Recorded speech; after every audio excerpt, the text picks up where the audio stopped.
Well, hello guys, and glad to have you on board again today.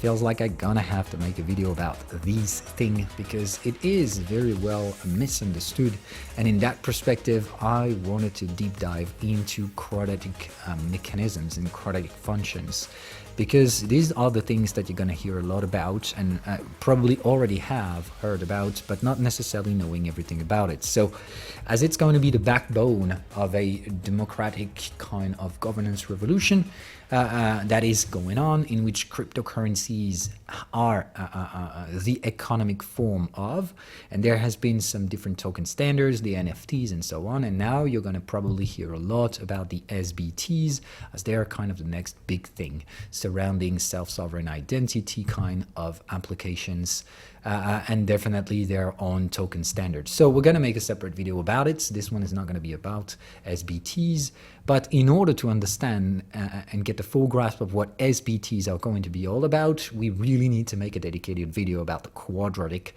functions and how quadratic mechanisms will be things that you're going to hear a lot about, because probably most of you guys already heard somewhere in Vitalik chats or anywhere else about quadratic voting. This is something it got particularly visible about recently, at least over the course of the last quarter. So I expect these themes to be exploited more and more in the mainstream medias and stuff like that. So quadratic voting, just like things that will be referenced a lot in this white paper, like quadratic fundings, are all coming to the same quadratic function, which is a mathematic thing that is going to be different way of weighting in an averaging system.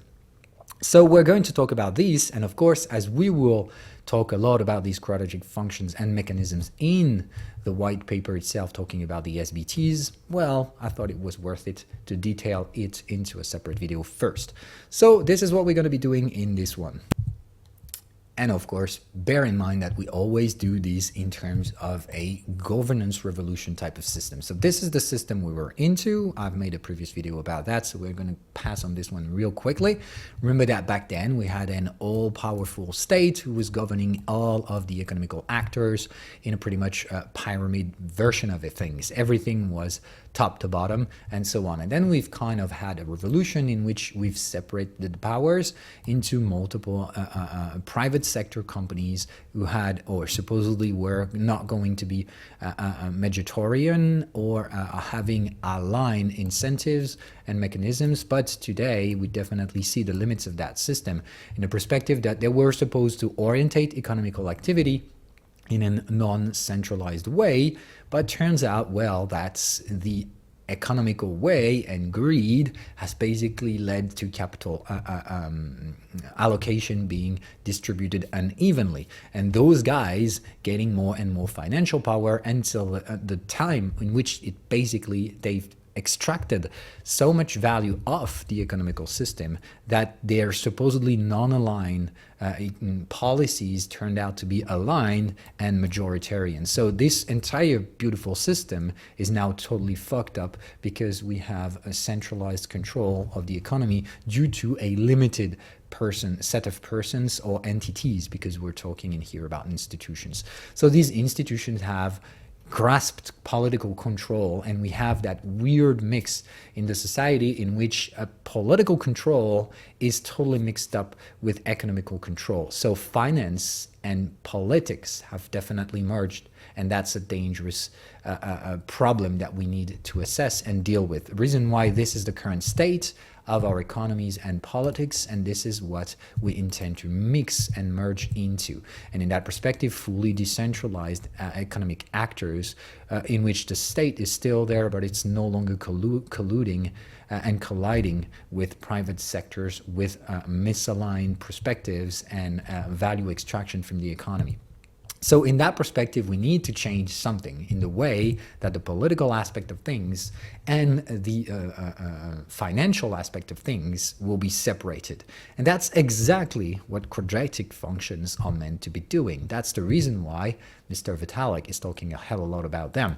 First of all, in a voting perspective, but it's also, like we see, quadratic fundings, and you're going to see quadratic whatever, lots of things we're going to come out of this in the future. So let's go dive into what it is actually all about. So for those who are well with mathematics, then in that perspective, you will easily understand what the math of this actually does. In this thing, we've just assessed Abdu, Shu, and Bell to be three entities with respective A, S, and B holdings of any currency unit.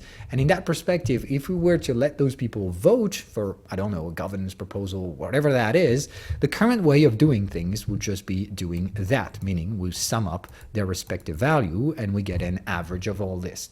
Though in that perspective, this is the regular way of doing things. We basically sum up the results and we get the outcomes. Though what the quadratic function does instead is that we're going to weight this thing on a different manner.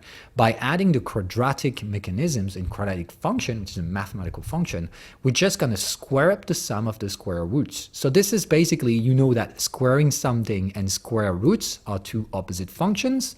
But the thing is that when you square the sum of the square roots, what you obtain is a diluted percentage representation. So this is a totally different way to weight valuations in a calculation.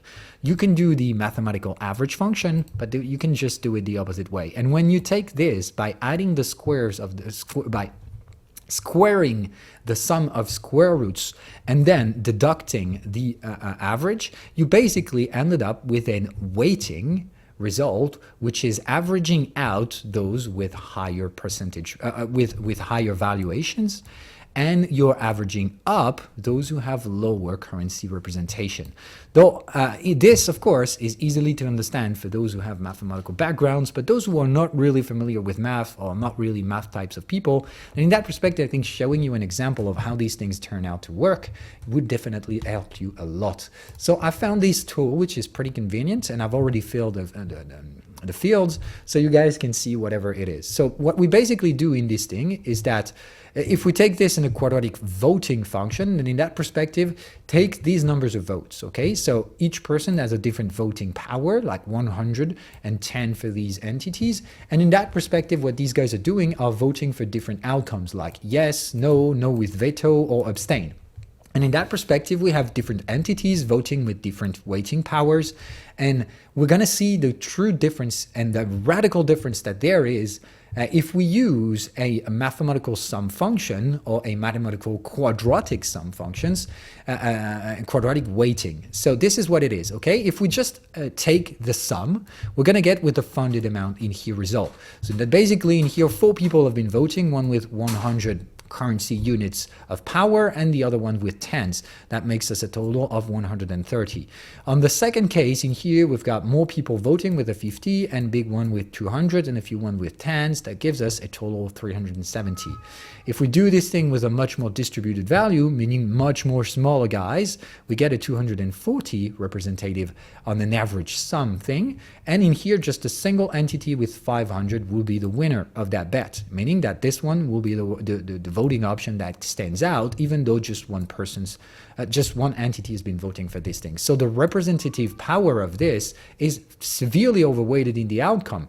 That's basically the system we're currently in. Those who have the most financial power can take over the politics because they will end up doing whatever they want due to their own financial interest because they have the biggest financial power. And they can definitely take over the politics just based on solely financial outcomes. So it's really the crooked world we live in today. And the quadratic function will change everything because basically if we applied a quadratic representations of votes in here, what we will end up with is a totally different outcome. Basically, this single entity voting for grant number 4 or option number 4 would be totally mis and underrepresented. It would actually be the third one out of 4 by even though this one has the biggest numerical voting power. So in that perspective, the quadratic weighting will put it on a $100 based representative value, Which means in this thing and in this outcome, and if you understand what the math were doing, basically it was lifting up the tiny voters, even though because they are less pulled down due to the square rooting of their numbers. And when we then square that up, the more tiny people there is, the bigger their actual representation in the system is. So you would easily understand that this is a far more democratic way of doing things. In here, those who accrue a lot of value do not have political representation. This is true democratic way of weighting votes and separating the financial incentives to the political incentives. And this is major change and major shift in the way we can use our and represent our democratic powers in modern societies. And in that perspective, you would turn out with a quadratic voting system in a totally different outcome in here for that vote by the fact that just one single big entity cannot take over control. And therefore, this is really one of the many, many, many important things that we can do with these technology. And of course, you would understand why guys just like Vitalik definitely like them and will communicate a lot more about these things in the future, because these are one of the tools that they have in their toolkits to help change the societal way of doing things. It was not just all about blockchain technology all in the first place. Those guys who built the blockchain technology, they always had a background vision for this thing that was all about changing governance system, but they needed decentralized systems first. So the blockchain is like the first of many blocks to come in a big, big road ahead.